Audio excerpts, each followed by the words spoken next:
여기 안식년을 하고 계시는 이유로 쉽게 이렇게 모실 수 있어서 아주 좋았던 것 같습니다. 생각보다 많은 분들이 보시는 것 같아서 좋고요. 또 오늘 유튜브를 통해서 이 특강을 듣는 분들도 있으리라고 생각됩니다.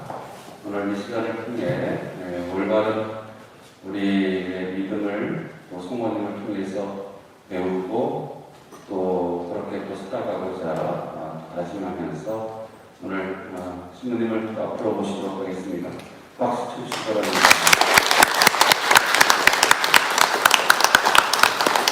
방금 소개받은 최규화 세례자 요한 신부입니다.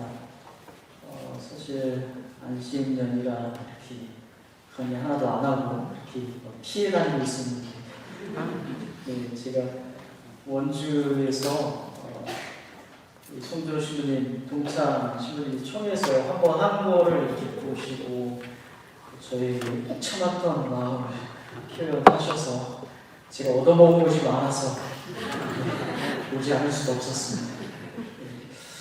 아무튼 여러분 만나 뵙게 돼서 반갑고요. 또 오늘은 정답을 듣는 시간이 아니고 한 사제가 성모님에 대해서 어떻게 바라보고 있는가, 그것이 우리 신앙생활에 어떤 도움을 줄 수 있을까 하는 것들을 함께 고민해 보는 시간이었으면 좋겠고, 무엇보다도 저는 강의 앞서 그런 마음이 들어요. 어떤 말을 듣든 각자의 고유한 방식으로 하나님께서 우리에게 도움을 주실 것이다. 그러니까 하나라도 더 알아들어야 되겠다는 그런 마음을 좀 내려놓으시고 편안한 마음으로 하나님께서 오늘 나에게 무엇을 하실까 하는 것에 좀 더 궁금해하면서, 또 나의 개인적인 바람도 있겠지만 그런 것들을 좀 내려놓고 하나님께서 뭘 하시려고 하실까 하는 것에 좀 더 관심을 기울이면서 이 시간 보내시면 좋겠습니다. 성부와 성자와 성령의 이름으로 아멘. 루카가 전한 거룩한 복음입니다. 그 무렵 예수님께서는 기도하시려고 산으로 나가시어 밤을 새우며 하느님께 기도하셨다. 그리고 날이 새자 제자들을 부르시어 그들 가운데에서 12를 뽑으셨다. 그들을 사도라고도 부르셨는데 그들은 베드로라고 이름을 지어주신 시몬, 그의 동생 안드레아, 그리고 야고보, 요한, 필립보, 바르톨로메오, 마테오, 토마스, 알페오의 아들 야고보, 열혈강원이라고 불리는 시몬, 야고보의 아들 유다, 또 배신자가 된 유다 이스카리옷이다. 예수님께서 그들과 함께 산에서 내려가 평지에 서시니 그분의 제자들이 많은 군중을 이루고 온 유다와 예루살렘 그리고 티로와 시도의 해안 지방에서 온 백성이 큰 무리를 이루고 있었다. 그들은 예수님의 말씀도 듣고 질병도 고치려고 온 사람들이었다. 그리하여 더러운 영들에게 시달리는 이들도 낫게 되었다. 군중은 모두 예수님께 손을 대려고 애를 썼다. 그분에게서 힘이 나와 모든 사람을 고쳐 주었기 때문이다.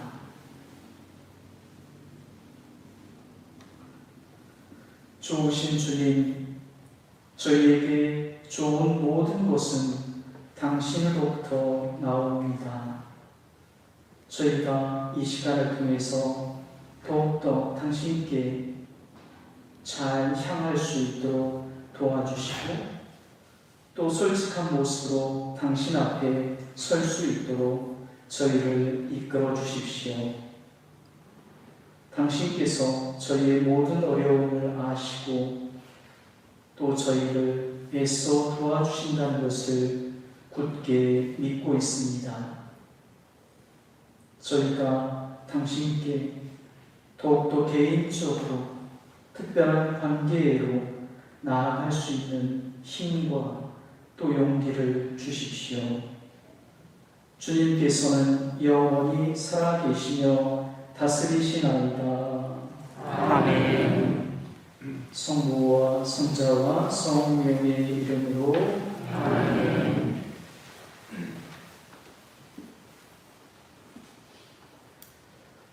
저희 신학교에서 특별히 뭘 가르쳤던 것은 아니고 제가 주로 했던 일은 신학생들이 기도한 것을 함께 이렇게 들어주고 또 이렇게 같이 길을 걸어갔던 것입니다. 이런 일을 영성지도라고 하는데 영성지도 신부로서 6년 반 동안 일을 하고 그래서 제가 성경을 바라보는 관점이 하느님과 우리와의 관계 안에서 무슨 일이 벌어지는가 하는 것에 좀 더 이렇게 관심을 기울이고 있습니다. 그것을 오늘 여러분과 함께 나누도록 하겠습니다. 코로나로 인해서 우리 신앙생활에도 많은 변화가 필요하지 않은가 하는 생각을 하게 됩니다. 그동안 우리의 신앙생활이 미사를 중심으로 한 공동체 기도적으로만 너무 치중된 것이 아닌가 하는 생각을 지울 수가 없습니다. 미사를 중심으로 한 공동체적인 기도가 중요한 것은 너무도 분명한 사실이지만 우리가 여기에만 치중하면서 개인 기도, 그러니까 내가 하느님과 고유하게 만나는 기도 시간을 발전시키지 못하는 것도 사실이 아닐까. 코로나 상황을 통해서 우리가 알아차리게 된 우리 이런 상황을 그냥 흘려 넘겨버리지 않았으면 합니다. 이 시간을 통해서 여러분이 개인적으로 하느님을 만나시는 개인 기도 시간에 조금이나마 도움이 되길 희망합니다. 저는 우리가 하느님과 개인적으로 만나는데 성모님의 모습을 살펴보면 좀 더 실질적으로 도움을 받을 수 있다고 생각합니다. 성경 안에 있는 성모님과 관련된 이야기들을 함께 나누면서 성모님과 하느님, 하느님과 성모님은 어떻게 만나시는가를 보고 우리가 기도 안에서 하느님을 어떻게 만날 수 있는가 하는 것을 생각해 보는 그런 시간이 되면 좋겠습니다. 성경에 나오는 성모님과 관련된 이야기를 하나하나 봐가면서 우리의 기도 생활에 도움이 될 만한 것이 있으면 좀 더 이야기를 해나가는 방식으로 이 시간을 함께 하겠습니다. 이 과정에서 혹시 여러분에게 이건 좋다, 아니면 이건 너무 싫다 하는 어떤 반응이 올 수도 있습니다. 그러면 굳이 제 강의를 끝까지 따라오지 않으셔도 돼요. 그것에 대해서 좀 더 생각해 보면서 이 시간을 보내셔도 분명히 아주 좋은 시간이 될 거라고 확신을 합니다. 여러분의 선택에 맡겨져 있고요. 먼저 기도에 대한 제 생각을 짧게 밝히고 시작하는 것이 좋을 것 같습니다. 제가 생각하는 기도란 하느님과 인격적인 관계를 맺는 것입니다. 하느님과 인격적인 관계를 맺는 것. 하느님과 아주 개인적인 고유한 관계를 만들어 나가는 것인데 이것은 하느님과의 만남을 통해서 조금씩 쌓여가는 것이죠. 자, 그럼 이제 본격적으로 시작을 해보도록 하겠습니다. 먼저 누가복음 1장 26절에서 38절에 나오는 주님 탄생 예고 이야기를 함께 보죠. 가브리엘 천사가 마리아를 찾아오지요. 저는 이 사실을 이렇게 표현하고 싶습니다. 하느님께서 먼저 찾아오셨다. 하느님께서 마리아를 먼저 찾아오신 것이다. 여러분, zak케오 이야기 아시죠? 네, zak케오. 예리코의 세관장이었던 zak케오. zak케오가 예수님께서 오신다는 소리를 듣고 예수님을 보기 위해서 거리로 달려나가죠. 하지만 zak케오는 예수님을 볼 수가 없었죠. 왜 그래요? 저처럼 키가 작아서 예수님을 볼 수가 없었어요. 그래서 어떻게 했죠? 그냥 포기한 것이 아니라 예수님께서 오실 길을 앞질러 달려가서 돌무화과 나무 위로 올라가죠. 그런데 무슨 일이 벌어집니까? 예수님께서 사람이 많은 그 거리를 지나가시다가 나무 위에서 당신을 바라보는 zak케오를 이렇게 쳐다보시는 거죠. 그리고는 쳐다보시기만 하는 게 아니라 zak케오에게 이야기를 합니다. zak케오야, 얼른 내려와라. 오늘 내가 네 집에 머물러야겠다. zak케오가 자신의 집에 머물러 달라고 미리 먼저 청하지도 않았는데 예수님께서 먼저 그에게 이렇게 말씀하신 것이죠. 기도하면서 이 장면을 보고 있었는데 저에게 그런 물음이 떠올랐습니다. 예수님은 도대체 왜 예리코에 오신 것일까? 이 물음을 품고 앉아있는데 그런 생각이 들었습니다. zak케오를 만나러 오신 것이로구나. 이 zak케오를 구원하기 위해서 그분께서 일부러 발걸음을 옮기신 것이로구나 하는 확신이 제게 차올랐습니다. 그리고 이어서 이런 생각이 들었습니다. 예수님께서는 zak케오가 당신을 만나러 거리로 달려나오기 이전에, 그가 돌무화과 나무 위로 올라가기 이전에 그를 만나기 위해서, 그와 그의 온 집안을 구원하기 위해서 예리코로 발걸음을 옮기셨던 것이로구나. 하느님께서 먼저 성모님을 만나기를 원하셨고 성모님을 만나러 오셨습니다. 성모님이 하느님을 만나고 싶어하기 이전부터 하느님은 성모님을 만나기를 원하셨고 그래서 성모님을 만나러 오셨습니다. 그리고 여기서 더 나아가서 우리는 주님의 천사의 인사말을 통해서 하느님께서 성모님과의 만남 이전에 먼저 준비하셨다. 이 만남을 위해서 먼저 준비하셨다라는 것을 알 수도 있습니다.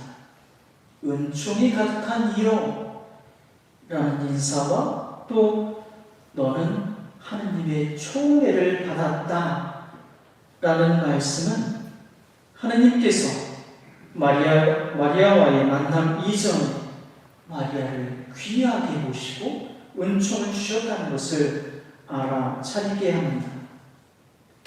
하느님께서는 마리아가 예라고 응답하기 이전에 당신의 구원 사업에 협력하겠다고 말씀드리기 이전에 마리아에게 먼저 은총을 베풀고 계신 것이죠.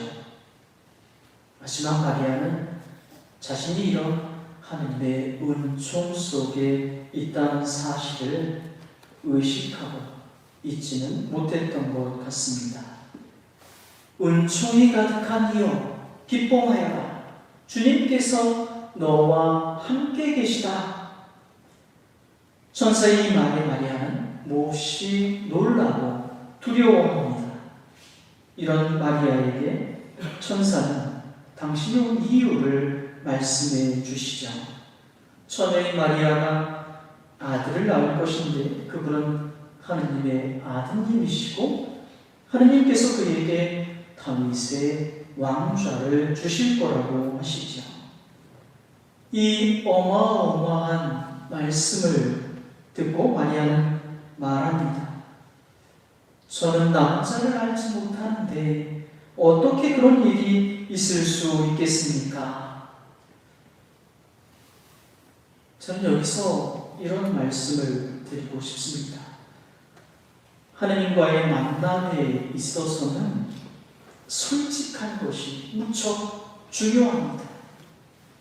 기도라는 것이 하느님과 인격적인 관계를 이루는 것이라고 했는데 이 인격적인 관계는 솔직한, 정직한, 진실을 기초로 하기 때문입니다. 마리아는 하느님 앞에서 자신의 솔직한 처지를 정확하게 표현합니다. 이 부분에 대해서 좀 더 말한다면 우리가 하느님을 만날 때 우리는 다른 사람이 될 필요가 없습니다. 하느님 앞에 더 나은 사람이 되려고 따로 시간을 가질 필요가 없습니다.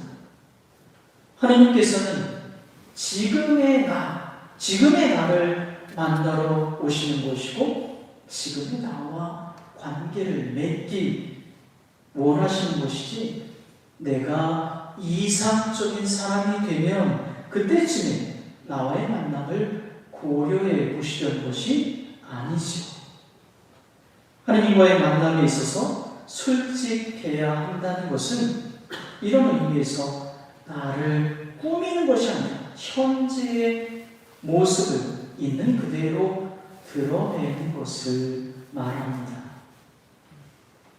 마리아는 하느님 앞에서 현재 자신의 처지를 정확하게 말씀드리고 하느님은 이런 마리아의 현재의 처지를 존중하며 있는 그대로 받아들이십니다. 그래서 주님의 천사는 성령께서 너에게 내려오실 것이고 부터 시작해서 설명을 쭉 이어나갑니다. 하지만 이러한 설명은 마리아가 이해할 수 있는 그 한계를 넘어선 것이었죠. 그래서 주님의 천사는 설명의 마지막에 이런 말을 덧붙이십니다. 하느님께는 불가능한 일이 없습니다. 마리아는 주님의 천사의 말씀을 이해하지는 못했지만 하느님께는 불가능한 일이 없다는 말씀을 듣고 하느님의 아드님의 어머니가 되어달라는 요청을 받아들입니다. 이 장면 전체를 보면 참 감사해요. 아름답고 참 감사한 장면이 아닌가 하는 생각을 합니다. 하느님께서 비천하고 가난한 힘없는 한 여인을 찾아와서 세상 구원을 위한 첫 출발점에 대해서 협력을 요청하고 계시는 것이죠. 그리고 그녀가 이해하지 못한다는 것을 드러내사 그녀가 이해할 수 있도록 최선을 다해서 설명하십니다. 그리고 그녀의 입에서 예, 알겠습니다. 그렇게 하겠습니다. 라는 동의의 말이 흘러나오기를 기다리시는 겁니다. 당신이 이미 은총을 충분히 주셨다고 해서 당신의 일에 무조건 동의하기를 강요하시는 것이 아니라 한 처녀의 입에서 동의가 흘러나오길 기다리시는 것이죠. 하느님께서 우리 인간의 자유를 이렇게 존중하신다는 것을 기억하는 것이 좋겠습니다. 그리고 우리도 하느님께서 존중하시는 다른 이의 자유의지를 존중해야 반성해야 하겠습니다. 마리아는 하느님 앞에서 한 인간으로서 자유롭게 묻고 또 이해하지 못하지만 하느님의 뜻을 받아들입니다. 이해하지 못하지만 받아들여요.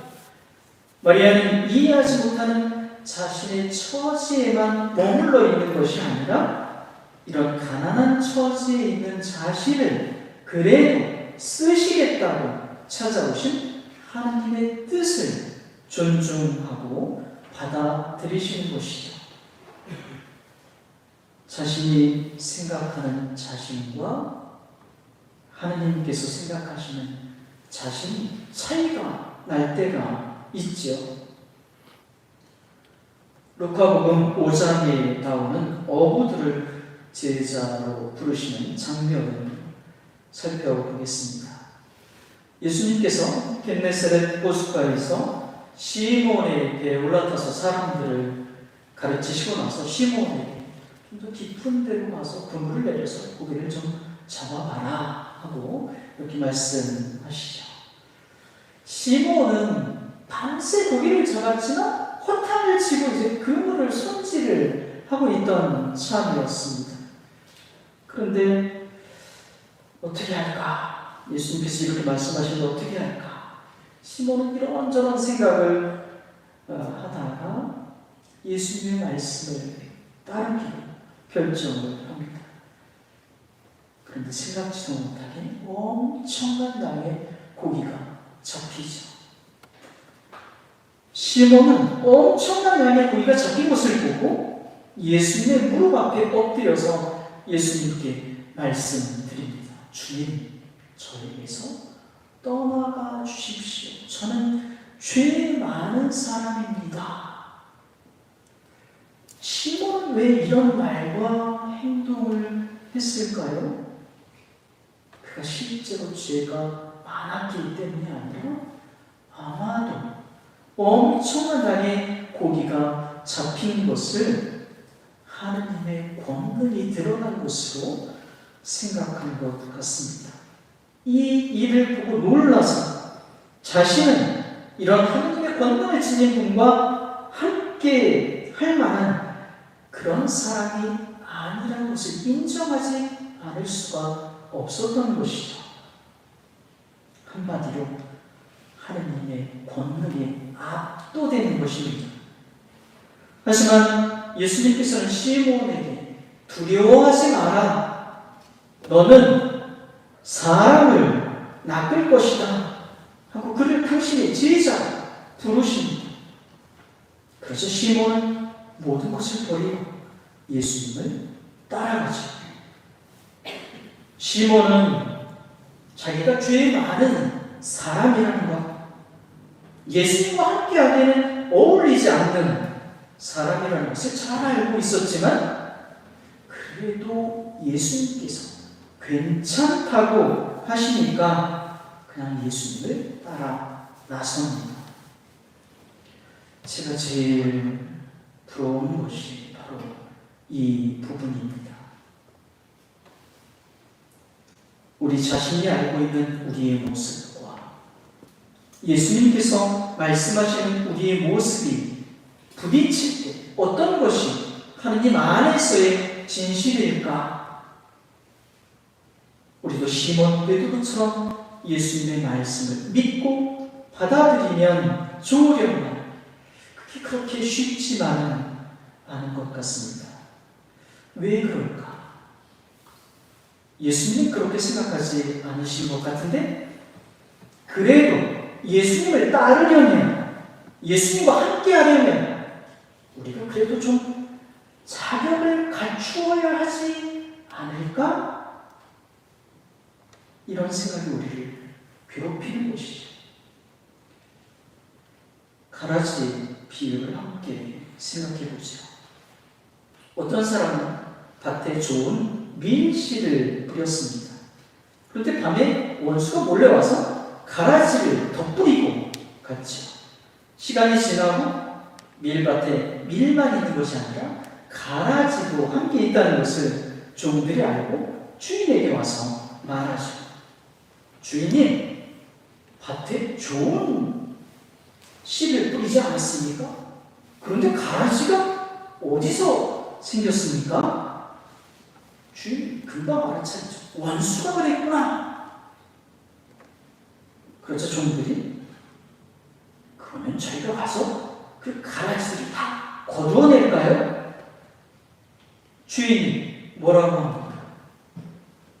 거두어내라고 해요? 아니죠. 네, 그냥 두라고 합니다.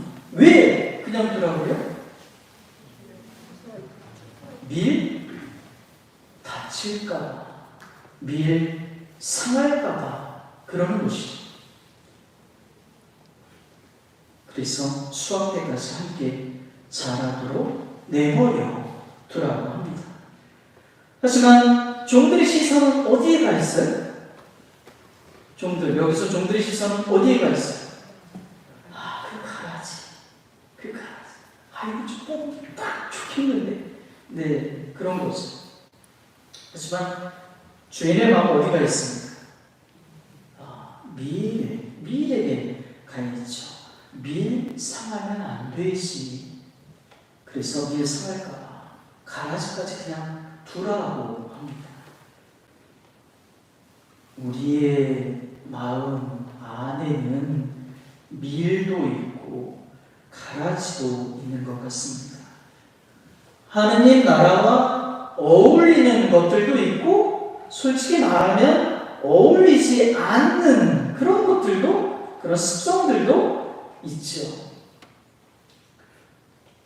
하느님 나라를 향하는 우리는 하느님 나라와 맞지 않는 것 같은 그 가라지 같은 습성들을 좀 없애버리고 싶습니다. 네. 그래야 그래도 좀 하느님 나라에 들어갈 수 있지 않을까 하는 그런 생각 때문이죠. 하지만 우리 이런 처지, 밀과 가라지가 함께 있는 우리 마음밭의 처지를 하느님께서도 잘 아시죠.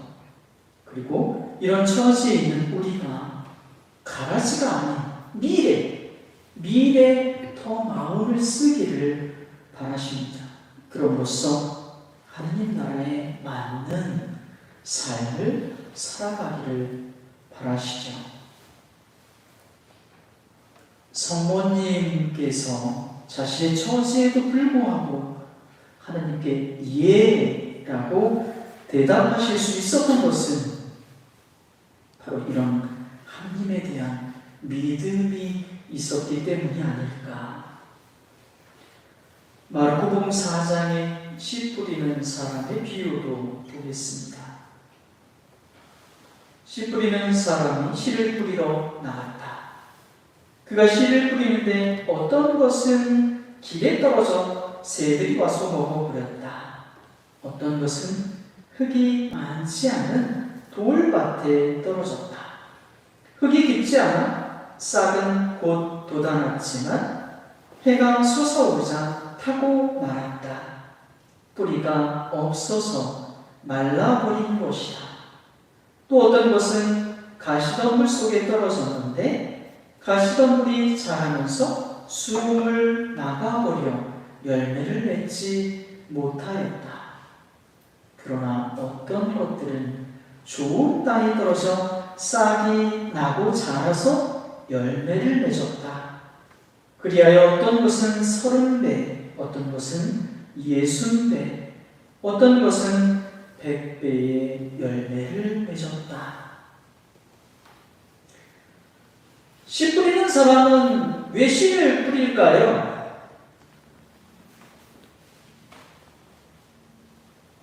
무슨 질문 같지도 않은 질문. 열매를 맺기를 바라기 때문에 뿌리는 것이죠. 씨 뿌리는 사람 중에 어떤 사람도 씨를 뿌리면서 너는 길에 떨어져서 새에 어디가 되어라. 너는 돌밭에 떨어져서 말라버려라. 너는 가시덤불 속에 떨어져서 숨이 막혀라. 이렇게 말하지 않죠. 모든 씨가 많은 열매를 맺기를 바라죠. 이런 질문을 해보죠. 씨 뿌리는 사람이 예수님이시고 여러분이 밭이라면 예수님이 여러분이라는 밭에도 씨를 뿌렸습니까? 그러셨군요. 네.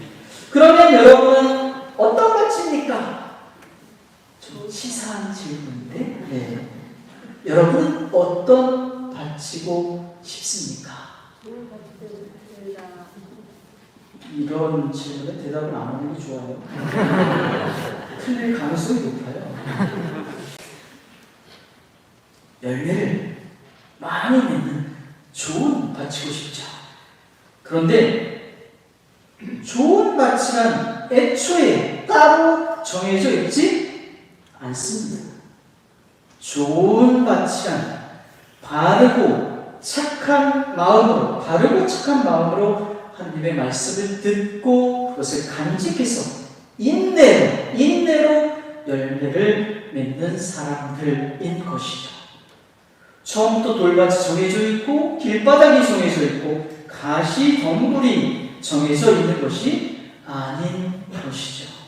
그래도 내가 지금 돌밭이나 길바닥이나 가시덤불이라는 생각이 들더라도 돌을 골라내거나 길을 갈아엎는다거나 가시덤불을 걷어내는 그런 작업을 하는데 마음을 쓸 것이 아니라 하느님의 말씀을 잘 듣고 그것을 간직해서 열매를 맺는 데 관심을 기울이는 것이 중요한 일이 되겠죠.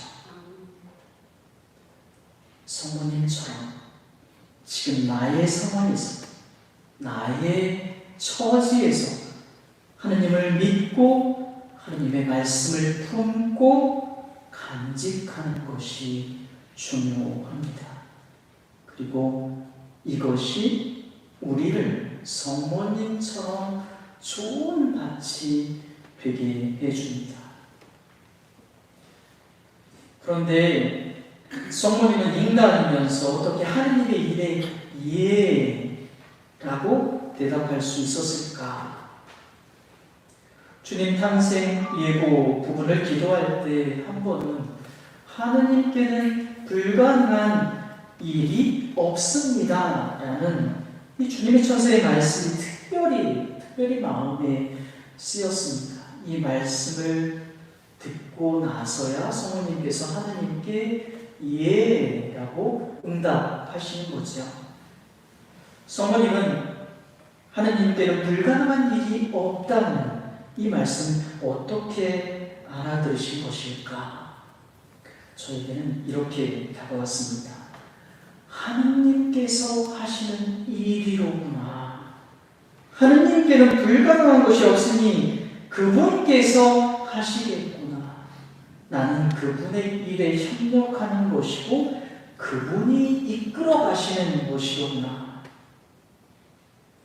이것을 성모님께서 이해하셨다는 생각이 들었습니다. 사실 그 당시 저는 신학교에서 신학생들 영성지도하는 일에 대해서 많은 부담감을 갖고 있었습니다. 내가 이 일을 잘할 수 있을까 하는 생각이 들면서 어떻게 해야 할지 모르는 이 새로운 직무에 좀 많이 버거워했었습니다. 이런 저에게 이 기도 시간에 주님께서 너무 부담스러워하지 마라. 이건 내 일이 아니고 내 일이다. 내가 책임져야 할 일이 아니라 내가 책임지는 것이고 너는 내가 할 수 있는 한 최선을 다하면 그만이다.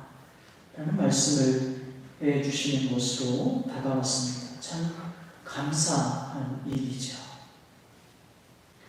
주님 탄생을 정리를 좀 하면 주님 탄생 예고에서 성모님은 하느님을 은총을 주시는 분으로 자신과 자신의 자유를 존중하고 자신의 처지를 있는 그대로 받아들이시는 분으로, 그래서 믿고 응답을 드릴 수 있는 분으로 만나고 계십니다. 이제 성모님의 엘리사벳 방문 이야기로 넘어가 보시죠. 주님의 천사가 떠나가고 나서 마리아는 길을 떠나 서둘러서 유다 사람 지방에 있는 한 고을로 가죠. 누구를 만나죠? 엘리사벳을 찾아간 것이죠. 언젠가 한 시부님께서 하신 말씀이 생각납니다. 그런데 성모님은 주님 탄생 예고 후에 왜 서둘러서 엘리사벳을 찾아가셨을까? 이런 질문을 하셨는데 제가 미처 생각해 보지 못한 부분이어서 그분의 대답에 귀를 쫑긋 세웠습니다. 이런 말씀을 하셨던 것 같아요. 주님의 천사에게 이 몸은 주님의 종입니다 하고 말씀하실 때는, 응답하실 때는 잘 몰랐는데 주님의 천사가 떠나가고 나서 그 상황이 끝나니까 당신이 하신 그 대답에 대한 그 무게감을 느껴서 어찌해야 하나 하는 그 불안한 마음이, 그래도 당신을 좀 잘 이해해 주실 것 같은 그 엘리사벳을 서둘러 찾아간 것이 아닐까, 이렇게 답을 해 주셨습니다. 인간적으로는 참 이해가 가는 말씀이기는 했지만 성모님이 불안한 마음에 그렇게 움직이셨다는 것에는 동의가 되지 않더라고요. 제 마음에 걸렸던 부분은 이런 것이었습니다.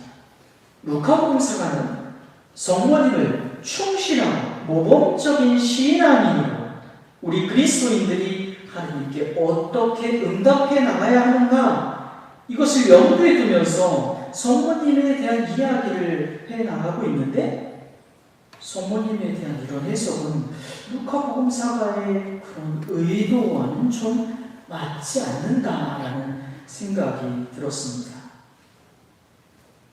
우리가 기도를 하고 나서 기도의 내용을 식별할 때, 그걸 성찰할 때 중요하게 보아야 하는 것 중에 하나가 기도한 내용이 성경 내용과 맞느냐 하는 것입니다. 성경이 제시하고 있는 성모님의 모습과 맞아야 하는 것이지, 내가 기도 중에 너무도 선명하게 보았거나 알아들었다고 해서 그것을 다 있는 그대로 받아들여서는 안 되는 것이죠. 이 함정에 빠지지 말아야 합니다.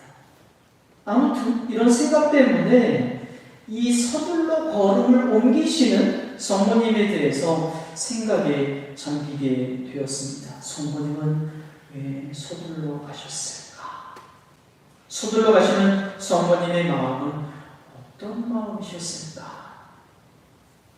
성모님의 상황을 생각해 본다면 이때 성모님은 성령을 받아 예수님을 잉태한 직후였던 것이죠. 성경에서 성령을 받은 사람들은 어떻게 움직이는가, 어떤 마음인가 하는 것을 생각해 보는 것이 좋겠습니다. 오순절에 제자들은 예수님께서 약속하신 성령을 받죠. 성령을 받은 제자들은 어떻게 변했는가? 제자들은 숨어있던 다락방에서 나와서 사람들에게 예수님에 대해서 전하기 시작했습니다. 예수님이 바로 하느님의 아드님이시고 우리의 구세주이십니다 라는 것을 전하기 시작했죠. 어디서 했습니까? 예루살렘 성전에서 했어요. 잡혀서 죽기 딱 좋은 장소에서 그렇게 했던 것이죠. 왜 그렇게 했을까요? 이들은 너무도 기뻐서 그렇게 하지 않고는 견딜 수가 없었던 것입니다. 서둘러 발걸음을 옮기신 성모님도 같은 마음이지 않으셨을까? 성령을 받고 하느님의 아드님을 모신 기쁨을 함께 나누기 위해서 서둘러서 엘리사벳을 찾아간 것은 아닐까?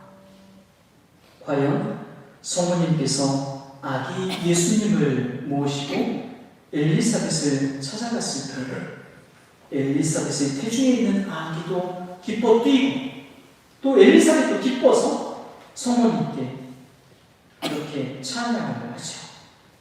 당신은 여인들 가운데서 가장 복되시며 당신 태중의 아기도 복되십니다. 내 주님의 어머니께서 저에게 오시다니 어찌 된 일입니까? 보십시오. 당신의 인사말 소리가 제 귀에 들리자 저의 태 안에서 아기가 즐거워 뛰놀았습니다. 행복하십니다. 주님께서 하신 말씀이 이루어지리라고 믿으신 분. 루카 복음사가는 이 엘리사벳의 외침을 전하면서 이렇게 말하고 있습니다. 엘리사벳은 성령으로 가득 찬 큰 소리로 외쳤다. 그러니까 이 외침이 엘리사벳의 개인적인 생각에서 나온 것이 아니라 성령께서 엘리사벳에게 영감을 불어넣어서 그렇게 하게 된 것이라는 거죠. 성령께서 엘리사벳의 입을 빌어서 하느님을 오신 기쁨을 함께 나누고자 하는 성모님을 축복하고 계시는 곳이죠. 그런데 성모님은 어떻게 엘리사벳을 찾아갈 생각을 하셨을까? 성모님을 엘리사벳의 집으로 이끄시는 분은 바로 성령이십니다. 성모님은 주님 탄생 예고 때에 이미 받은 성령의 이끄심에 당신 자신을 내어 맡기고 계신 것입니다. 성모님은 주님의 천사에게 예라고 입으로만 응답하고만 것이 아니라 실제로 성령께서 자신을 이끄시도록 자신을 내어 맡기고 계신 것입니다. 사실 루카복음사가는 이 엘리사벳 방문 이야기를 전하면서 구약의 다윗이 계약의 궤를 오베데돔의 집에서 다윗성으로 옮겨가는 그 이야기의 구조를 그대로 본따서 이야기를 해 나가고 있습니다. 그러면서 루카복음사가가 여기서 하고 싶었던 이야기는 예전에는 계약의 궤에 하느님께서 함께 계셨지만 이제는 마리아 안에 하느님이 계시다는 것. 마리아가 바로 하느님의 살아있는 계약의 궤라는 것입니다. 마리아는 하느님의 계약의 궤로서 하느님을 모시고 하느님의 이끄심에 자신을 내어 맡기면서 엘리사벳을 찾아가고 있는 것입니다. 이 이야기에서 마리아가 만난 하느님은 당신 자신을 자신에게 내어 맡기시는 하느님이시죠. 하느님께서는 당신 자신을 마리아에게 내어 맡기고 이런 하느님께 마리아도 자신을 내어 맡기면서 엘리사벳의 집으로 향합니다. 그리고 여기서 마리아는 자신의 도움은 이 몸은 주님의 종입니다. 저에게 말씀하신 대로 이루어지기를 바랍니다. 라는 자신의 도의에 대한 하느님의 응답을 주님께서 하신 말씀이 이루어지리라고 믿으셨으니 복되십니다. 라는 하느님의 응답의 말씀을 듣고 계신 것이죠. 마리아의 마음이 어땠을까요? 기쁨이 더 커졌겠죠. 더 커졌겠죠. 그래서 마리아도 하나님을 향해서 노래를 부르죠. 내 영혼이 주님을 찬송하고 내 마음이 나의 구원자 하나님 안에서 기뻐 뛰니 그분께서 당신 중에 비천함을 구워보셨기 때문입니다.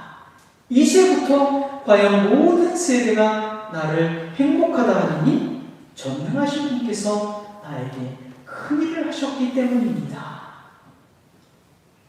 이것이 어떤 노래라고 생각하십니까? 저한테는 감사의 노래로 다가옵니다.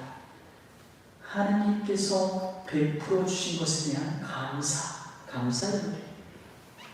감사라는 것은 하나님께서 베풀어 주신 것이 본래 자신의 것이 아니라 하나님으로부터 온 것이라는 것을 인정하는 것이죠. 본래 내 것이 아니라 그분께서 주신 것입니다 라는 것을 인정하는 것입니다. 우리는 이런 태도를 겸손이라고 합니다. 우리는 하루를 살아가면서 하나님께서 나에게 선물로 베풀어 주신 것, 하나님께 감사드려야 할 것이 무엇인가를 생각해 보는 시간을 갖기도 하는데 이것을 의식성찰 또는 양심성찰이라고 합니다. 자신의 죄스러운 부분이나 잘못에 대해서 돌이켜 생각하는 것이 아니라 하나님께서 나에게 주신 선물에 대해서 생각하는 것입니다. 이것을 계속 해나가다 보면 어떤 일이 벌어질까요? 하나님께서 지금도 나와 함께 하시는구나. 지금도 나를 위해서 애쓰시는구나 하는 것을 알아차릴 수 있겠죠. 일상 안에서 하나님께서 함께 하신다라는 것을 깨닫게 되는 것이죠. 성모님은 이렇게 겸손하게 또 하나님께서 자신 안에서 베풀어 주신 것을 의식하면서 살아가는 그런 분이셨습니다. 성모님에게 있어서 하나님은 지금 자신과 함께 생활하는 분이신 것이죠. 그리고 성모님은 이런 하나님께 감사의 마음을 표현할 줄도 아는 분이셨습니다. 성모님처럼 하나님께서 베풀어 주시는 것을 알고 그것에 대해서 하나님께 감사의 마음을 표현하는 것을 생활화하면 좋겠습니다. 너무 오래 했나요? 50분 했어요? 2시간 하겠는데. 그럼 잠깐 쉬었다 할까요? 네, 좋습니다. 잠깐 30분에 오실 수 있나요? 네, 30분에 좀 무리가 되겠지만 30분에 시작하죠. 네, 좋습니다. 잠시 쉬겠습니다. 아직 예수님이 탄생도 안 하셨으면 큰일 나네요. 언제 돌아가실지 알 수가 없습니다. 예수님이 돌아가셔야지 여러분이 집에 가는 겁니다. 얼른 태어나셔야 됩니다. 엄청 어렵지가 않죠. 어려운 거는 여러분 만든 게 아니에요. 어려우면 어떻게 해요? 이렇게 건너뛰는 거예요. 네, 그게 강의를 듣는 요령입니다. 저는 특별히 구성이 한 이야기 별로 주제가 다 있기 때문에 안 들리는 거는 패스, 그리고 다음 것도 들으시면 돼요. 나한테 들리는 게 나한테 가장 중요한 것이다 라는 걸 생각하시면 됩니다. 시작할까요? 네. 이제 예수님 탄생 이야기로 함께 가보겠습니다. 마리아는 요셉과 함께 베들레헴으로 호적 등록을 하러 갔다가 해산날이 돼서 아기 예수님을 낳게 되죠. 아기를 낳아서 포대에 쌓아서 구유에 누이지요. 영원에는 그들이 들어갈 자리가 없었기 때문이죠. 여기서 즉 마음에 가장 깊이 와닿은 부분은 성모님이 당신이 낳은 아기 예수님을 안고 있는 장면입니다. 너무너무 부러운 장면이죠. 설마 예수님 탄생에 대한 부분을 가지고 기도하면서 멀리서 예수님을, 아기 예수님을 지켜보지는 않겠죠. 성모님처럼 아기 예수님을 안아보고 싶지 않으신가요? 어떻게 하면 될까요? 용기를 내야 합니다. 성모님, 제가 한번 안아봐도 될까요? 이렇게 청하면 성모님께서 기꺼이 당신 아드님을 내주지 않을까요? 아기 예수님도 우리가 당신을 안아주기를 바라실 겁니다. 아기 예수님을 안고 그분의 체온과 나의 체온, 그분의 숨과 나의 숨이 맞닿는 시간, 그 안에서 내가 무엇을 느끼는지, 내 안에서 어떤 생각이 드는지 하는 것을 느껴보는 것은 되게 중요한 일이죠. 성모님은 우리에게 하나님을 주시는 분이십니다. 지금 이 부분은 우리에게 기도에 있어서 아주 중요한 것을 말해 줍니다. 예수님 가까이 있어야 한다는 것입니다. 기도를 하는 사람이 예수님 가까이에서 예수님을 직접 체험하려고 해야지 예수님과 거리를 두는 것은 별로 좋지 않습니다. 만일 기도에서 자신이 자꾸만 예수님과 거리를 두려고 한다면 내가 왜 그러고 있는지 그 이유를 곰곰이 생각해 보는 것이 필요합니다. 아기 예수님은 그 모든 것을 어머니께 내어 맡기고 있습니다.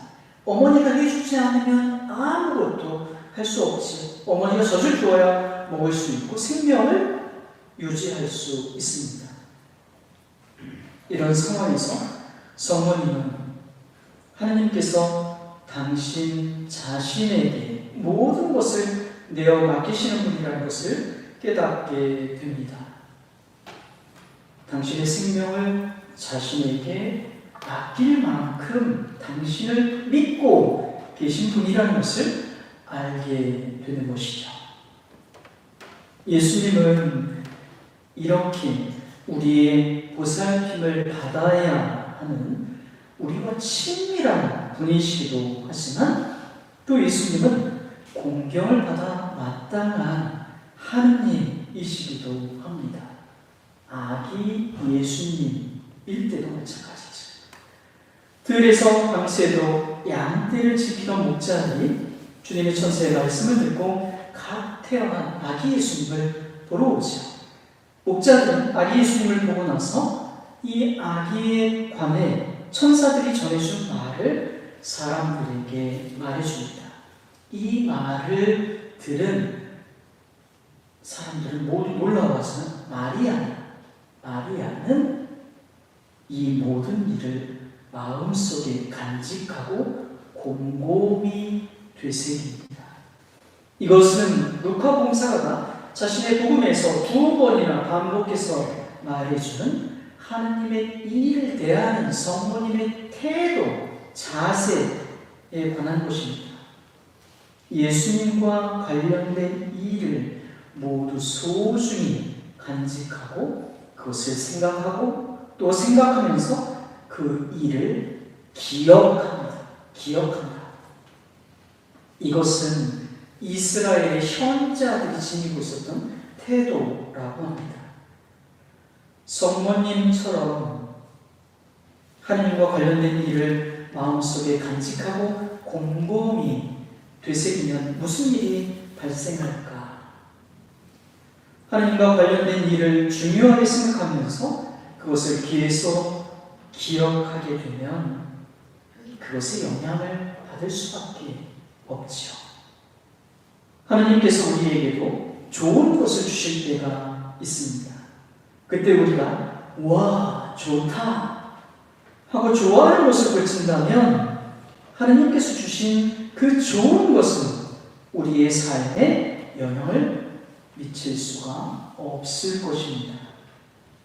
하나님께서 주신 좋은 것을 기억하고 또 기억하고 기억할 때 하나님께서 주신 은총이 우리 삶 안에서 지속적으로 좋은 영향을 끼치죠.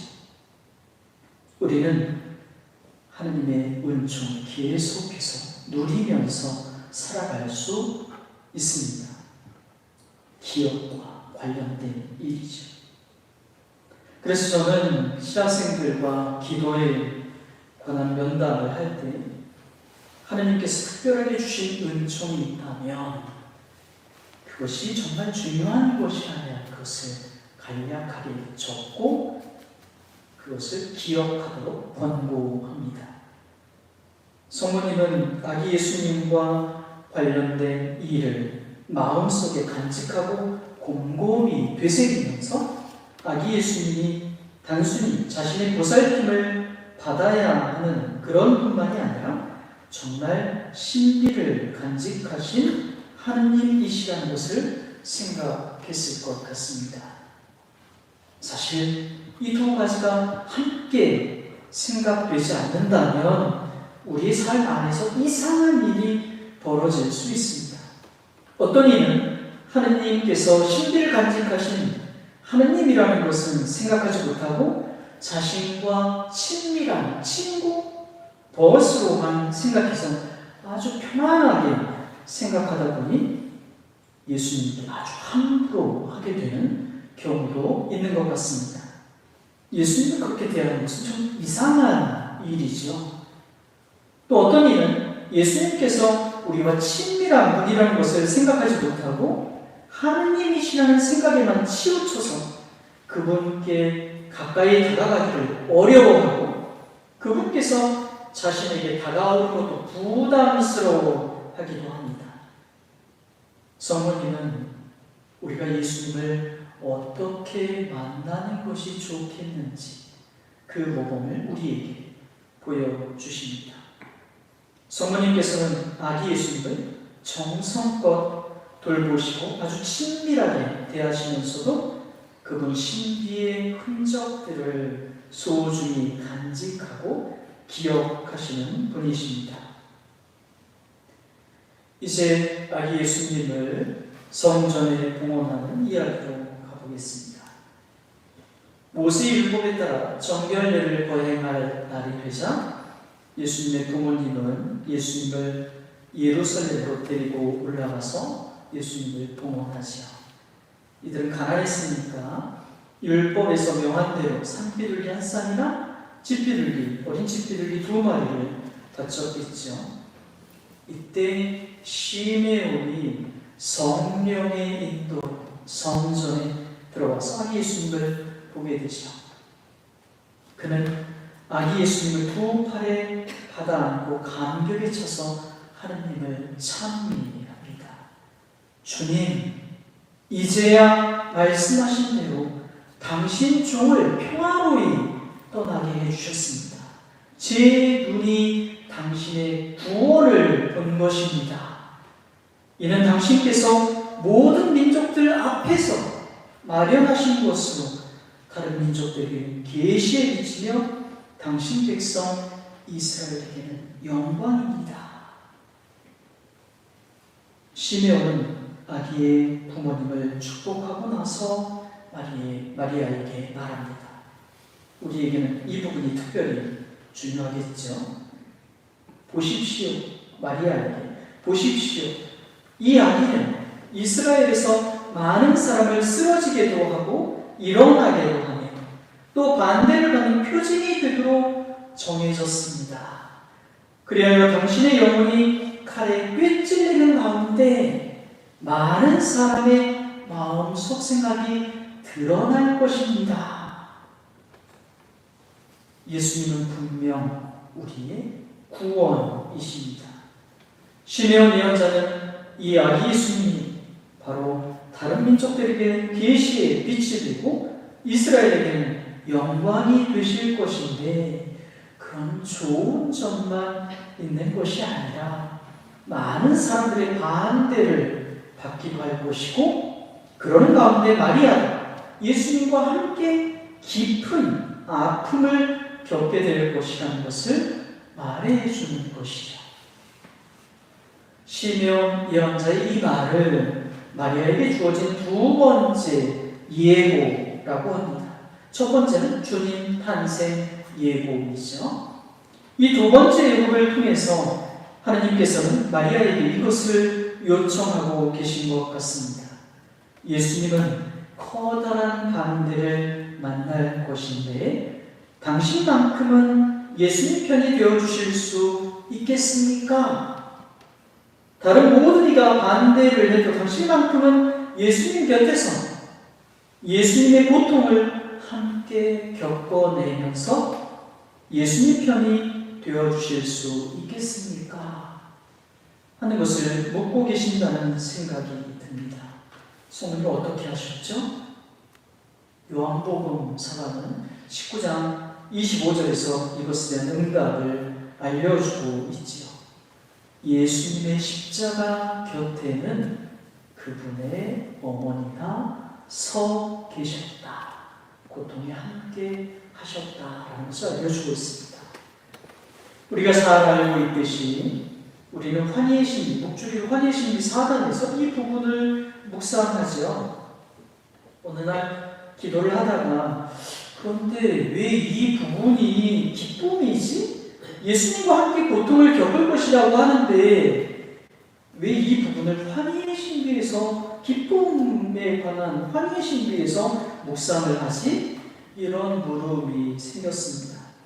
기쁨이라면 어떤 기쁨일까? 기도의 단계에 대해서 생각해 보는 것이 도움이 될 것 같습니다. 기도란 하느님과 인격적인 관계를 맺는 것이라고 했는데, 이것은 하느님과의 만남을 통해서 이루어집니다. 그리고 이 하느님과의 만남은 우리 가운데 오신 하느님이신 예수님을 통해서 이루어지는데, 예수님을 자꾸 만나다 보면 어떤 일이 벌어지는가? 예수님을 만나다 보면 그분을 알게 되죠. 이를 좀 더 정확하게 표현한다면, 예수님께서 우리를 얼마나 사랑하시는지를 알게 되는 것이죠. 예수님께서 나를 사랑하신다는 것을 알게 되면 내 편에서도 예수님을 사랑하는 마음이 자라나죠. 예수님께 대한 이런 마음이 깊어지면 예수님을 또 더 잘 알게 되고요. 예수님에 대한 사랑이 깊어지면 그분의 삶이 점차 매료돼서 그분을 따르고 싶은 마음이 생겨나게 됩니다. 그분이 하시는 일에 동참하고 싶은 거죠. 그리고 그분의 구원 사업에 협력하고자 하는 마음이 점차로 커지면, 여기서 더 나아가서 그분께서 우리를 위해서 고통을 받으시는 것에도 함께하고 싶어지는 거죠. 그분의 십자가 기꺼이 함께 나누어지고 싶어지는 겁니다. 사실 이것은 하느님의 사랑을 깊이 알아듣고 하느님에 대한 사랑이 깊어진 이들에게 주어지는 하느님의 초대라고 할 수 있습니다. 더 깊은 사랑으로의 초대인 것이죠. 사실 사도행전 5장에는 사도들이 박해받는 이야기가 나옵니다. 사도들은 최고의회에 불려나와서 대사제의 신문을 받고 매질을 당하고 예수님의 이름으로 말하지 말라는 명령을 듣고 나서야 풀려나죠. 그런데 이 상황에 대해서 사도행전의 저자는 이렇게 전해줍니다. 사도들은 그 이름, 그러니까 예수님의 이름으로 말미암아 모욕을 당할 수 있는 자격을 인정받았다고 기뻐하며 최고의회 앞에서 물러나왔다. 사도들은 예수님 때문에 고통을 받은 것을 슬퍼하거나 낙담하거나 불쾌하게 생각하는 것이 아니라 기뻐합니다. 왜 그러겠습니까? 그만큼 사랑이 깊어졌기 때문이죠. 고통받으실 예수님과 함께 있어가는, 함께 고통을 받을 수 있겠느냐는 성모님이 받으신 초대는 예수님과의 깊은 내적 일치로의 초대인 것이죠. 그렇기 때문에 환희의 신비 속에 들어있는 것이죠. 여기서 성모님은 하느님을 당신의 고통의 시간에 함께 해주기를 바라시는 분, 끝까지 당신 편이 되어주길 바라시는 분, 당신과의 더 깊은 내적 일치로 초대하시는 분으로 만나고 있습니다. 이제 예수님 유년기 서화 중에 마지막에 해당하는 예수님 12살 때 부모님과 함께 예루살렘에 가셨던 이야기를 함께 생각해보죠. 예수님은 해마다 하던 대로 파스카 축제를 지내기 위해서 부모님과 함께 예루살렘에 올라가죠. 그런데 돌아올 때는 부모님과 함께 돌아오지 않습니다. 부모님은 이 사실을 그날이 끝날 때까지 알지 못했죠. 예수님이 자신의 일행 중에 없다는 것을 안 부모님은 정신이 없으셨겠죠. 예수님을 찾아서 다시 예루살렘으로 돌아갑니다. 그리고 사흘 만에 예루살렘 성전에서 율법 교사들 가운데 앉아서 그들의 말을 듣기도 하고 그들에게 묻기도 하는 예수님을 만나게 됩니다. 성모님 마음이 어땠을까요? 성모님은 솔직하신 분이지. 감정이 들어가요. 네. 얘야, 우리에게 왜 이렇게 하였느냐? 내 아버지와 내가 너를 애타게 찾았단다. 하지만 의외의 대답이 돌아오죠. 왜 저를 찾으셨습니까? 저는 제 아버지 집에 있어야 하는 줄 모르셨습니까? 기껏 고생하네요. 아들을 찾았는데 한다는 소리로 왜 저를 찾으셨습니까? 화가 날 것도 하지요. 하지만 성모님은 그러시지 않죠. 대신 아들이 한 이해하지 못할 말을 마음속에 간직합니다. 사실 저는 제 아버지 집에 있어야 하는 줄 모르셨습니까? 라는 이 말씀은 루카 복음에서 예수님께서 직접 하신 첫 번째 말씀이라고 합니다. 이 말씀으로 예수님은 당신이 누구인지 당신의 입으로 그 정체성을 밝히고 계시는 것이죠. 이 사건이 일어날 당시에는 어떠셨는지 모르지만 나중에 성모님이 이 사건을 회상하면서 그것을 아실 수 있었을 것 같습니다. 아들을 찾았을 때 아들이 왜 그런 알 수 없는 말을 했는지 아실 수 있었을 것 같습니다. 아들을 찾아왔을 때 아들은 당신이 누구인지를 자기 입으로 가장 먼저 자기 어머니에게 밝혀주고 있는 것이죠. 어머니, 당신이 찾아온 이 아들은 하느님 아버지의 집에 있어야 하는 하느님의 아들입니다.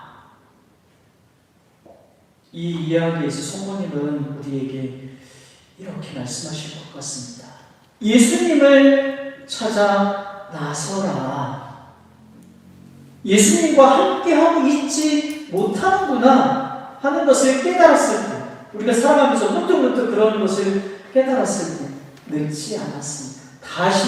다시 예수님을 찾아 나서라. 쉽지 않을 수 있지만 그분을 찾을 때까지 최선을 다하라고.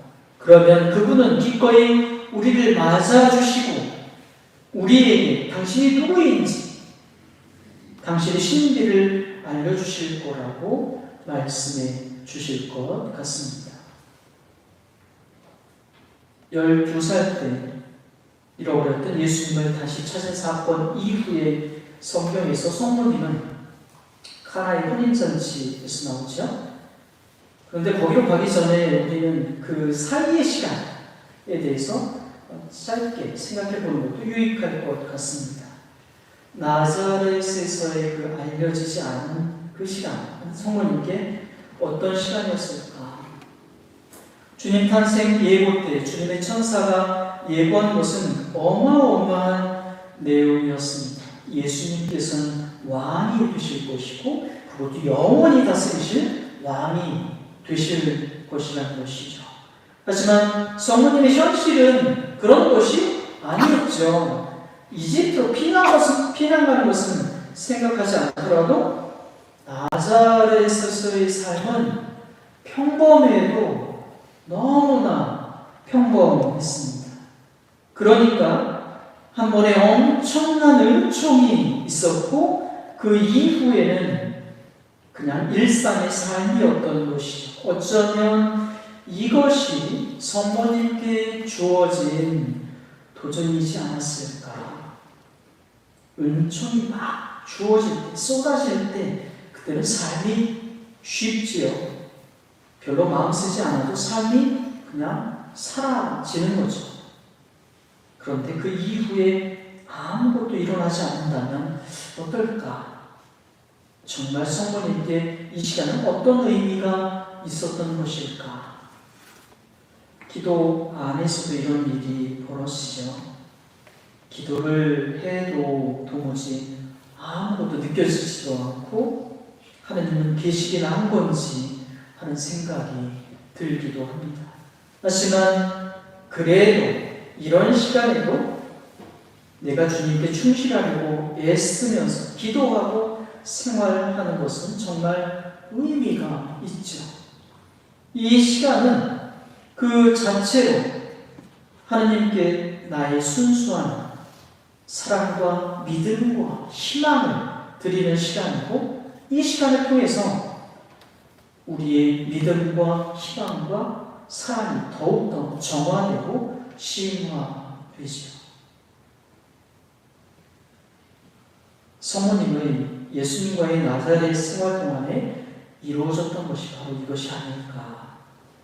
하나님께 대한 믿음과 희망과 사랑이 더욱더 정화되고 깊어지는 그런 아주 의미 있고 값진 중요한 시간이었던 것이죠. 성모님은 어떻게 일상의 평범함을 그렇게 값진 시간으로 만들 수 있었을까? 루카복음 11장 27절에서 28절에 보면 예수님께서 말씀하고 계실 때 군중 속에 있던 어떤 여자가 이렇게 외치는 장면이 나옵니다. 선생님을 배웠던 모태와 선생님께 젖을 먹인 가슴은 행복합니다. 예수님의 말씀을 듣다가 이 익명의 어떤 여자가 그런 생각을 했던 것 같습니다. 와, 저런 아들을 둔 엄마는 얼마나 행복할까. 그런데 예수님은 좀 의외의 대답을 하시죠. 하나님의 말씀을 듣고 지키는 이들이 오히려 행복하다. 지금 예수님은 아니라고, 당신의 어머니보다 하나님의 말씀을 듣고 지키는 이들이 더 행복하다고 말씀하고 계시는 것인가? 당신과 어머니 아들 관계에 있는 성모님의 행복을 그렇게 중요하게 보고 있지 않으신 건가? 저는 그렇다고 생각하지 않습니다. 예수님은 당신 어머니를 아주 잘 알고 계셨죠. 당신의 어머니가 하나님의 말씀을 얼마나 잘 듣고 잘 지키는지 너무도 잘 알고 계셨죠. 예수님은 하나님의 말씀을 듣고 지키는 이들 가운데 당신의 어머니가 단연 으뜸이라는 것을, 첫 번째라는 것을 너무도 잘 알고 계셨습니다. 그렇다면 예수님은 지금 당신 어머니의 진정한 행복, 진정한 행복이 당신을 낳고 기르는 데 있는 것이 아니라 하나님의 말씀을 듣고 지키는 데 있다는 것을 말씀해 주고 계신 것이죠. 우리는 이 사건에서 예수님께서 당신 어머니를 어떤 분으로 알고 계시는지 알 수 있습니다. 하나님의 말씀을 듣고 지키는 것을 생활화하셨던 분이죠. 예수님께서 직접 이렇게 말씀하실 수 있을 정도로 나자렛에서 성모님은 하나님의 말씀을 듣고 그 말씀을 간직하면서 그것을 삶에서 하루하루 충실히 살아내셨던 것이죠. 예수님의 이 말씀을 성모님도 전해 들으셨겠죠. 성모님은 예수님의 이 말씀을 곰곰이 되씹으시면서 예수님을 어떤 분으로 알아들으셨을까? 예수님은 자신을 정말 잘 아는 분이라는 것을 아시지 않았을까요? 사람들이 아는 것과는 다르게 예수님을 아주 깊이 아시는 분이라는 것을 아셨을 것 같습니다. 이제 요한복음을 통해서 예수님의 공생활에 함께 하시는 성모님에 대해서 함께 생각을 해보죠. 요한복음 서가가 성모님에 대해서 드러나게 전하는 부분은 두 곳입니다. 카나의 혼인잔치와 예수님이 십자가 앞에 서 계시는 부분이죠. 카나의 혼인잔치를 보겠습니다. 갈릴레아 카나에서 혼인잔치가 있었는데 예수님의 어머니가 거기 계셨죠. 예수님도 제자들과 함께 초대를 받아오셨습니다. 그런데 포도주가 떨어졌고 이것을 성모님이 아셨죠. 혼인잔치에서 포도주가 떨어진다는 것은 그 잔치의 흥겨움, 계속 이어져야 되는 잔치의 흥겨움이 끊긴다는 것이고 이것은 신랑 신부에게 참 곤란한 일이 되죠. 그래서 성모님은 이 사실을 예수님께 알려드립니다. 포도주가 없구나. 성모님께서 왜 예수님께 이 말씀을 하셨을까요? 예수님께서 이 문제를 어떤 모양으로든지 해결해 주실 거라고 생각하셨고 또 해결해 주실 수 있는 능력이 있다고 믿었기 때문이죠. 그런데 예수님으로부터 전혀 생각지 못한 답이 돌아옵니다. 여인이시여, 저에게 무엇을 바라십니까? 아직 저의 때가 오지 않았습니다. 이 말씀은 어머니의 청에 대한 no죠. 예수님이 안 된다고 말씀하시고 나서 어머니는 바로 이분들에게 무엇이든지 그가 시키는 대로 하여라 하고 말씀하십니다. 사실 저는 오랫동안 이 말씀을 이렇게 좀 잘못 알아들었어요. 예수님이 지금은 저렇게 말씀하셔도 나의 청을 들어주실 것이다. 그러니 그분께서 말씀하시면 그분의 말씀대로 해라. 저는 이렇게 생각하면서 이것이 성모님의 예수님에 대한 변함없는 충실한 믿음이라고 생각해 왔습니다. 그런데 어느 날 이런 생각이 들더라고요. 예수님께서 안 된다고 하시는데 자신의 청을 계속 밀고 나가는 것이 진정한 믿음입니까? 이건 믿음이 아니라 예수님께 자신의 청을 강요하고 있는 것이 아닐까? 그렇다면 무엇이든지 그가 시키는 대로 하라는 성모님의 말씀은 무슨 뜻일까? 그것은 그냥 말 그대로 예수님이 시키는 것은 무엇이나 예수님이 시키시는 대로 하라는 말씀인 것이죠. 성모님께서는 예수님이 안 된다는 말씀을 듣고 신랑 신부를 위한 자신의 선의의 청을 내려놓고 자신도 이 모든 상황을 예수님께 내어 맡기면서 다른 이들도 예수님께서 하시는 대로 하도록 안내하고 계시는 것이죠. 그런데 성모님은 왜 갑자기 태도를 바꾸신 것일까? 아직 저희의 때가 오지 않았습니다. 라는 말씀을 곱씹으시면서 당신도 이 일에 대한 하나님의 계획을 생각해야 한다는 것을 생각하신 것 같습니다. 그리고 자신보다 더 크신, 자신보다 이 신랑 신부들을 더 사랑하고 생각하시는 하나님께 이 상황을 맡겨야 한다는 것을 생각하신 것 같습니다. 그래서 자신뿐만 아니라 다른 이들도 예수님을 믿고 따를 수 있도록 안내하고 계신 것이죠. 성모님께서는 우리에게 항상 당신 아드님께 가도록 우리를 안내하시죠. 우리가 당신 아드님을 믿고 당신 아드님을 바라보도록 도와주십니다. 성모님께서 이렇게 하시는 이유는 성모님께 예수님은 우리에게 가장 좋은 것을 주실 수 있는 분이고 주고자 하시는 분이시기 때문이죠. 우리도 성모님처럼 우리의 문제를 주님께 가지고 가서 우리가 바라는 것을 솔직하게 말씀드릴 수 있었으면 합니다.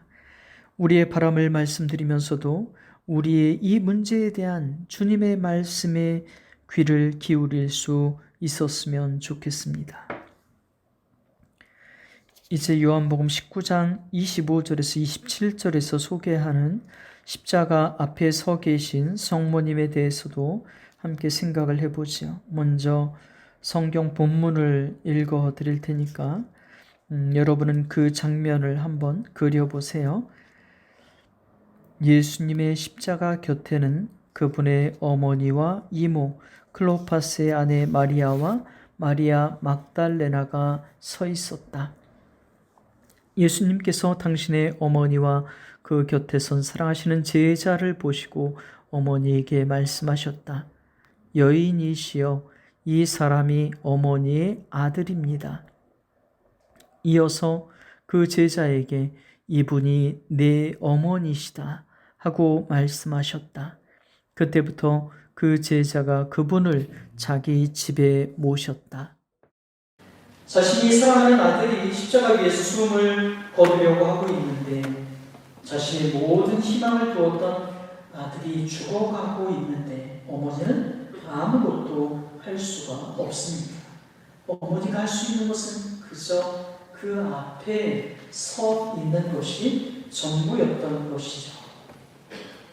성모님께 아들의 십자가 아래에 서 있는 이 시간은 정말 어떤 시간이었을까? 십자가 아래에 서 계신 성모님을 이해하는데 제게 도움이 되었던 성경 말씀은 세리자 요한의 죽음에 관한 말씀입니다. 제가 세리자 요한이니까 세리자 요한의 죽음에 대해서 좀 기도를 하게 되더라고요. 그게 도움이 됐어요. 세리자 요한은 헤로디아의 딸이 헤로데 생일날 그 잔치에 온 손님들 앞에서 춤을 추고 그 대가로 목이 잘려 죽는 것이죠. 주님께서는 이 세리자 요한을 들어서 여자의 몸에서 태어난 이 중에 세리자 요한보다 더 큰 인물은 없다 이렇게 손수 말씀하셨고 또 세리자 요한은 주님께서 오시기 전에 그 길을 미리 닦는 엘리야와 비견되는 아주 위대한 예언자로 여겨졌고 헤로데도 그의 직원에는 세리자 요한의 직원에는 안절부절 못하는 아주 영향력 있는 그런 인물이었습니다. 그런데 그런 그가 감옥에 갇혀 있다가 이런 어이없는 죽음을 당하고 만 것이죠. 세리자 요한은 자신의 감옥 생활, 자신의 죽음을 어떻게 받아들였을까? 하느님께서는 도대체 어떻게 당신의 충실한 일꾼을 이렇게 죽게 놔두실 수 있단 말인가? 세리자 요한의 죽음 앞에 이런저런 생각을 하며 기도를 하고 있을 때 세리자 요한의 모습을 그려볼 수 있었습니다. 그는 광야에서 당당하게 회개를 외치던 예언자도 아니었고 그저 죽음을 앞둔 초라한 한 사람일 뿐이었습니다. 그런데 저에게 그런 생각이 들었습니다.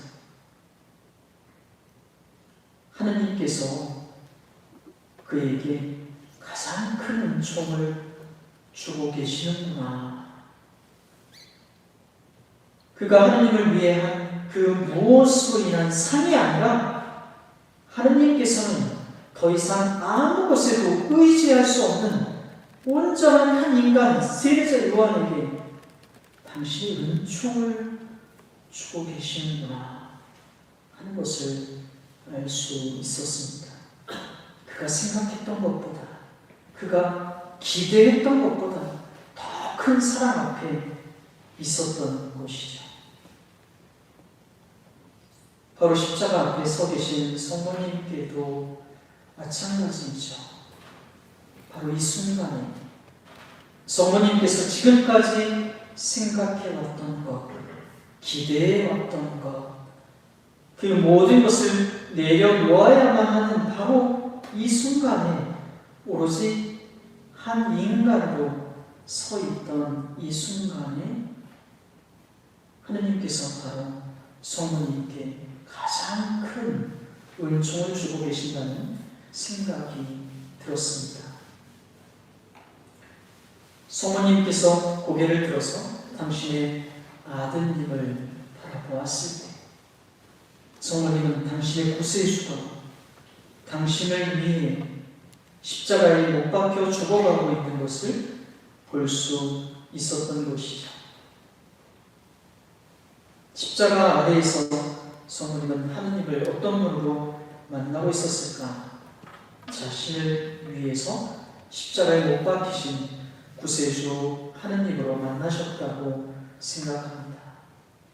아드님께 어떤 것도 기대할 수 없었고 아드님을 위해 어떤 것도 할 수 없을 만큼 그렇게 가난해진 성모님은 이런 자신을 위해 십자가에 달리신 하느님의 은총을 온전히 받아들일 수 있었던 것이죠. 우리에게 어려움이, 고통이, 가난이 없으면 좋겠지만 우리의 삶이 어디 그런가요?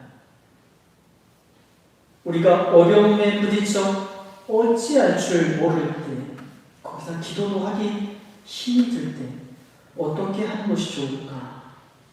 아무것도 할 수 없을 때 가장 가난한 사람으로 그냥 하느님 앞에 십자가에 못 박히신 예수님 앞에 그냥 앉아있는 것은 어떨까?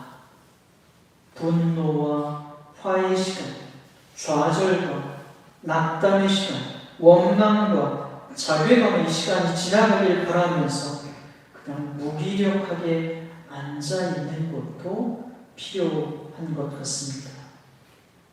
자신이 그렇게 되더라도 사실 너무 이상하게 생각하지 않았으면 좋겠습니다.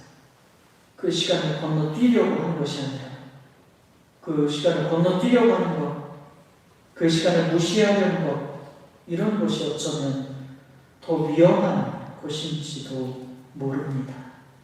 그런 시간이 지나가면 이게 뭔가 하는 것을 돌아보면 좋겠습니다. 하느님께서 왜 이런 시간을 겪어내도록 허락하셨는지 곰곰이 생각해 보면 좋겠습니다. 우리가 성모님처럼 우리의 관심을 우리의 어려움에서 하느님의 이끄심으로 돌리면 우리도 성모님처럼 하느님의 이끄심을 발견할 수 있을지도 모르겠습니다. 성모님은 우리 고통의 날에도, 우리 어려움의 날에도, 우리 가난의 날에도 우리가 당신 아드님의 십자가 곁에 있도록 안내하시는 분이십니다. 우리는 지금까지 성경을 통해서 성모님과 하느님의 만남에 대해서 살펴보았습니다. 성모님은 항상 하나님께 자신의 처지를 솔직하게 말씀하시면서도 자신을 뛰어넘어 하나님을 향하려고 애쓰시고, 하나님께서는 계속해서 성모님께 무엇이나 말하라고, 무엇이나 말해도 된다, 당신은 무엇이나 들을 준비가 되어 있다고 말씀하시는 것 같습니다. 하나님께서는 우리와도 개인적으로 만나고 싶어 하십니다. 우리와도 특별하고 고유한 관계를 맺고 싶어 하십니다. 우리에게도 무엇이나 말하라고 하십니다. 성모님처럼 지금의 나로서 솔직하게 하나님을 향할 수 있었으면 합니다. 우리의 개인 기도를 통해서 하나님과의 관계가 더 튼튼해질 수 있었으면 좋겠습니다. 제가 준비한 강의는 이것으로 다 했습니다. 잘 들어주셔서 감사합니다.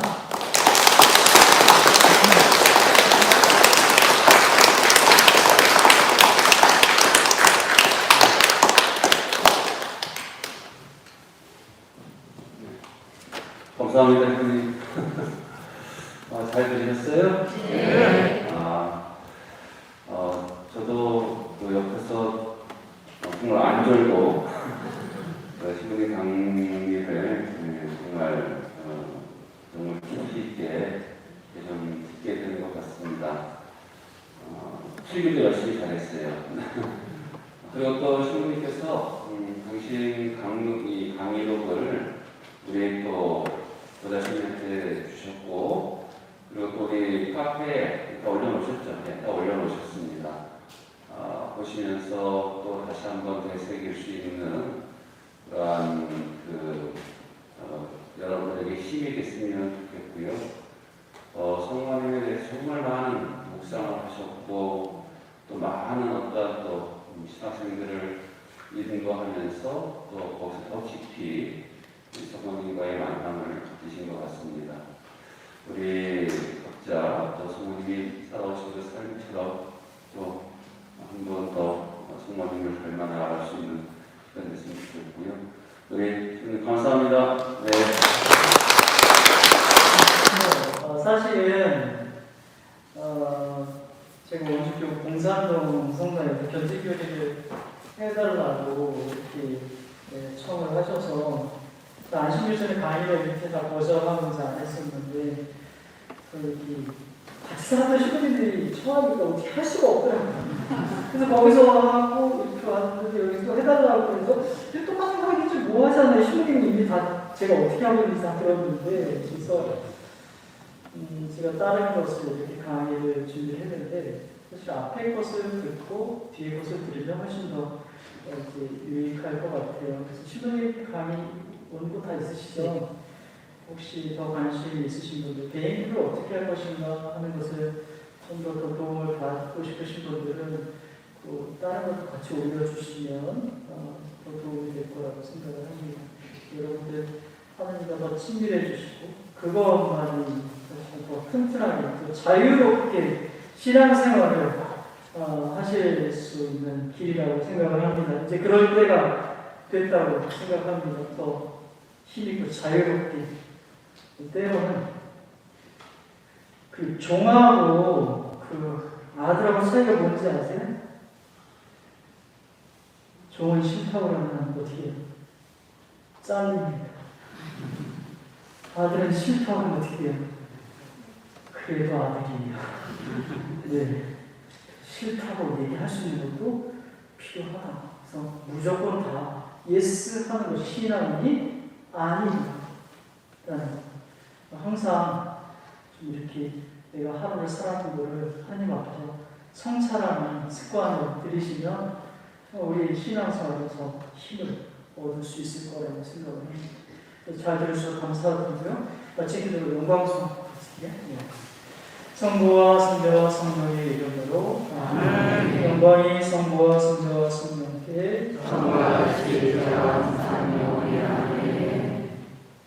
성부와 성자와 성령의 이름으로 아멘. 감사합니다.